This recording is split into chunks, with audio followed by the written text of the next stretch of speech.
देख रहे हैं उत्तर प्रदेश बुलेटिन। उत्तर प्रदेश की हर बड़ी खबर सबसे पहले, सबसे सटीक, और मैं हूं आपके साथ इशिता। अगले कुछ मिनटों में आपको मिलेंगी राज्य की तमाम अहम खबरें, राजनीति से लेकर प्रशासन तक, अपराध से लेकर विकास परियोजनाओं तक, और वो भी एकदम बेबाक अंदाज में। तो सबसे पहले इस बुलेटिन में बात होगी अमरोहा की, जहां रेहरा अलीगढ़ मार्ग पर भीषण हादसा हुआ जिसमें हाई स्कूल की छात्रा की मौत हो गई।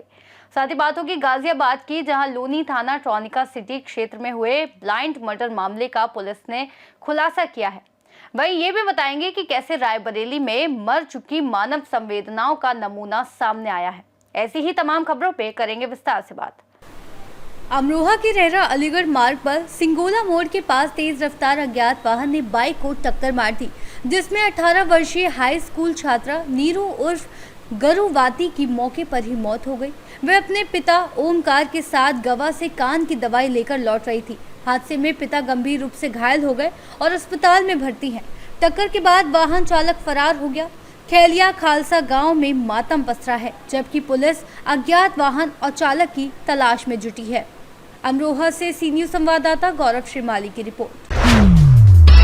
अमरोहा जनपद के अमरोहा देहात थाना क्षेत्र के एक गांव में विजयदशमी के दिन घर अकेला पाकर 6 वर्षीय मासूम बच्चे के साथ उसके साथ ही रहने वाले 14 वर्षीय बाल अपचारी ने बलात्कार किया।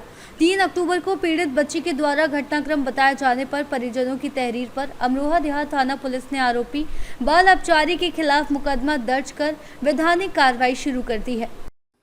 आज थाना अमरोहा देहात क्षेत्र अंतर्गत एक 6 वर्षीय नाबालिग लड़की के साथ दुष्कर्म होने की सूचना प्राप्त हुई। इसमें परिवारजन द्वारा बताया गया कि उक्त घटना 2 तारीख की है। आज इनकी लड़की ने उक्त घटना के बारे में इनको जानकारी दी कि मोहल्ले के रहने वाले एक लड़के ने उनके साथ गलत कार्य किया है। तहरीर के आधार पर थाना अमरोहा देहात पर मुकदमा पंजीकृत किया गया है। उक्त प्रकरण में बाल अपचारी जो 14 वर्ष का है उसको हिरासत में लिया गया है। वैधानिक कार्रवाई प्रचलित है। अमरोहा से सी न्यूज संवाददाता गौरव श्रीमाली की रिपोर्ट। अमरोहा के हसनपुर कोतवाली क्षेत्र में रेहरा अड्डे के पास शुक्रवार दोपहर एक तेज रफ्तार ट्रक ने बाइक सवार किसान फतेह सिंह उम्र 45 वर्ष पुत्र हेतराम निवासी शाहपुर खुर्द को टक्कर मार दी, जिससे उनकी मौके पर ही मौत हो गई। वह पेट्रोल भरवाकर घर लौट रहे थे। हादसे के बाद ट्रक चालक को हिरासत में लेकर वाहन जब्त कर लिया गया। पुलिस ने शव को पोस्टमार्टम के लिए भेज दिया है और परिजनों की तहरीर पर आगे की कानूनी कार्रवाई की जा रही है। अमरोहा से सी न्यूज संवाददाता पूरण सिंह की रिपोर्ट। अमरोहा के आदमपुर थाना क्षेत्र के शाहबाजपुर ढोला गांव में 20 वर्षीय नवविवाहिता प्रेमवती पति हंसराज ने शुक्रवार को फांसी लगाकर आत्महत्या कर ली।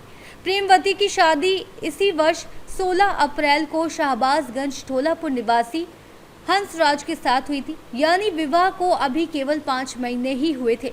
उसका शव घर के कमरे में पंखे से दुपट्टे के सहारे लटका मिला। घटना की जानकारी मिलते ही मायके पक्ष के लोग मुबारसपुर कला से पहुंचे और शोक में विलाप करने लगे। सूचना पर थाना अध्यक्ष कुमरेश त्यागी पुलिस बल के साथ मौके पर पहुंचे और शव को कब्जे में लेकर पोस्टमार्टम के लिए भेज दिया। थाना अध्यक्ष ने बताया कि अभी मृतका के परिजनों की ओर से कोई तहरीर नहीं दी गई है। पोस्टमार्टम रिपोर्ट आने और तहरीर मिलने के बाद आगे की कार्रवाई की जाएगी। नवविवाहिता की मौत से गाँव में सनसनी है और पुलिस हर पहलू से मामले की जाँच कर रही है। अमरोहा से सी न्यूज संवाददाता पूरण सिंह की रिपोर्ट। झांसी के मोड़ थाना क्षेत्र में अटरिया के पास नेशनल हाईवे पर शुक्रवार को तेज रफ्तार ट्रक ने सामने चल रहे डंपर में पीछे से टक्कर मार दी, जिससे ट्रक का अगला हिस्सा बुरी तरह क्षतिग्रस्त हो गया और चालक कैबिन में फंस गया। सूचना पर मोड़ पुलिस और अग्निशमन टीम मौके पर पहुंची। Head constable Gyanendra Yadav, constable Shyam Prakash और अग्निशमन प्रभारी कृष्ण कुमार ने कड़ी मशक्कत के बाद चालक नरेंद्र धाकड़ निवासी पिपर समा को सुरक्षित बाहर निकाला। ट्रक परिचालक मोनू धाकड़ गंभीर रूप से घायल हो गया।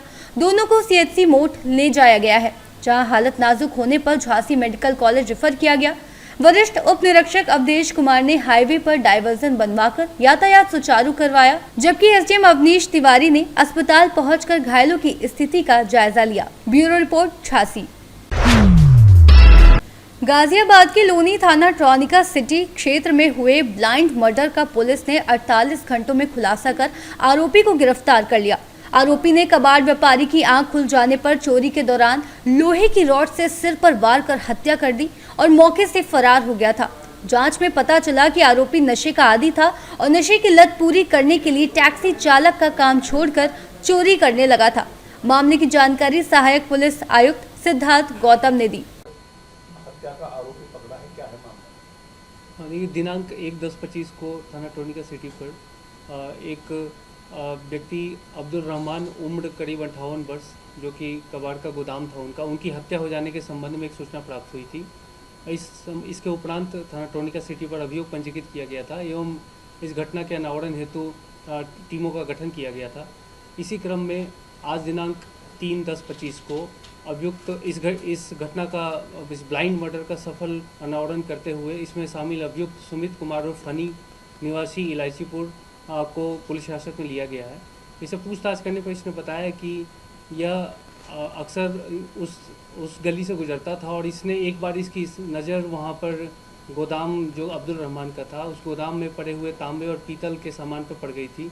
उसके बाद इसे लालच आ गई, फिर चोरी करने के उद्देश्य से उस दिन सुबह एक दिनांक 1/10 को ये उस गोदाम में घुसकर इसने चोरी करने का प्रयास किया था। इसी क्रम में वो अब्दुल रहमान नींद से जग गए थे। जब उन्होंने विरोध किया तो इसने वहाँ पड़े हुए रॉड, एक लोहे के रॉड से उठाकर सिर पर वार कर दिया था, जिससे उनकी मौके मृत्यु हो गई थी। इसके बाद यह वहाँ से सामान को छोड़कर फरार हो गया था। सर, पुलिस अपराधी तक किस तरह से पहुँच पाई? क्या इनपुट मिले थे? किस तरह पुलिस अपराधी तक पहुँची? इसके लिए वहाँ के आसपास के सीसीटीवी फुटेज को खंगाला गया है एवं साथ ही वहाँ पे मुखबिरों की मदद से मैनुअल इनपुट्स के आधार पर भी इस व्यक्ति तक पहुँचा गया है। इसका कोई आपराधिक इतिहास? ये पूर्व में इसका कोई आपराधिक इतिहास नहीं है और अन्य जनपद और अन्य प्रदेश की जानकारी हम जुटा रहे हैं। गाजियाबाद से सी न्यूज़ संवाददाता राजेंद्र चौधरी की रिपोर्ट। रायबरेली के ऊंचाहार थाना क्षेत्र के ईश्वरदासपुर में एक मानसिक रोगी के साथ की गई दरिंदगी और उसका शव रेलवे लाइन के पास फेंके जाने की घटना बेहद शर्मनाक और अमानवीय है। ये मानवता के खिलाफ अपराध है, जिसके दोषियों पर त्वरित, निष्पक्ष और सख्त कार्रवाई आवश्यक है। पुलिस से पारदर्शी जांच, फॉरेंसिक परीक्षण, सीसीटीवी और गवाहों की सुनवाई कर दोषियों की गिरफ्तारी की मांग की गई है। पीड़ित परिवार को मुआवजा और मनोवैज्ञानिक सहायता देने की भी आवश्यकता है। समाज से अपील है कि अफवाहों से दूर रहकर न्याय की मांग में सहयोग करें और प्रशासन से उम्मीद है कि इस जघन्य अपराध पर कठोर कदम उठाए जाएंगे। रायबरेली से सी न्यूज़ संवाददाता वीरेंद्र साहू की रिपोर्ट। रायबरेली के लालगंज थाना क्षेत्र के नवरंग के पूर्वा में जमीनी विवाद के दौरान वृंदावन यादव और पिंटू यादव ने विपक्षी मोहल्ले में घुसकर गाली गलौज की और विरोध करने पर कृष्णा देवी और उसकी नाबालिग बेटी काजल रौदास को पीट कर अधमरा कर दिया। पिटाई का वीडियो घर की छत से वायरल होने पर पुलिस सक्रिय हुई और आरोपियों के खिलाफ मुकदमा दर्ज कर उनकी गिरफ्तारी के लिए टीमें गठित की गई हैं। रायबरेली से सी न्यूज़ संवाददाता वीरेंद्र साहू की रिपोर्ट। खबर रायबरेली से है, जहां शहर के प्रतिष्ठित परिवार मुरारका परिवार में हर वर्ष भगवान राम की चौकी का स्वागत करता है, जिसमें चौकी में शामिल भगवान राम, माता जानकी, हनुमान जी के साथ उनकी वानर सेना का स्वागत किया जाता है। परिवार के मुखिया पंकज मुरारका ने बताया कि 55 वर्ष पहले बुजुर्गों के द्वारा स्थापित इस परंपरा को लगातार निभाया जा रहा है और इस दायित्व का निर्वाह आने वाली पीढ़ी भी निभाएगी। परिवार के द्वारा चौकी में शामिल राम दरबार की पूजा अर्चना की, आरती की और फिर प्रसाद वितरित किया। आज भगवान राम की चौकी आपके आवास पर आई, ये प्रथा कब से चली आ रही है और क्या होता है इसमें? मैं पंकज मुरारका, प्रदेश महामंत्री उद्योग व्यापार मंडल रायबरेली। आज ये बुजुर्गों द्वारा स्थापित परंपरा जो विगत करीब 55 वर्षों से लगातार मुरारका परिवार के पास झांकियों के रूप में आती हैं।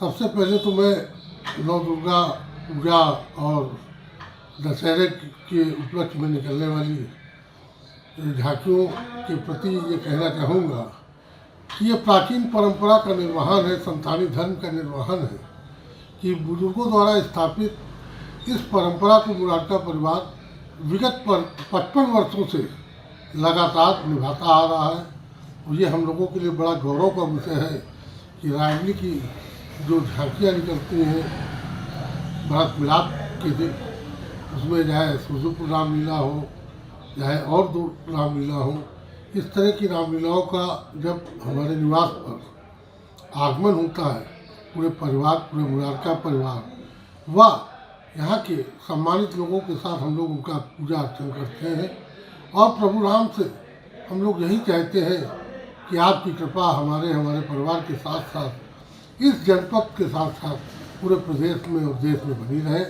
और निश्चित रूप से सनातनी होने के नाते ये हम लोगों के लिए बड़ा गौरव का विषय है। रायबरेली से सी न्यूज़ संवाददाता वीरेंद्र साहू की रिपोर्ट।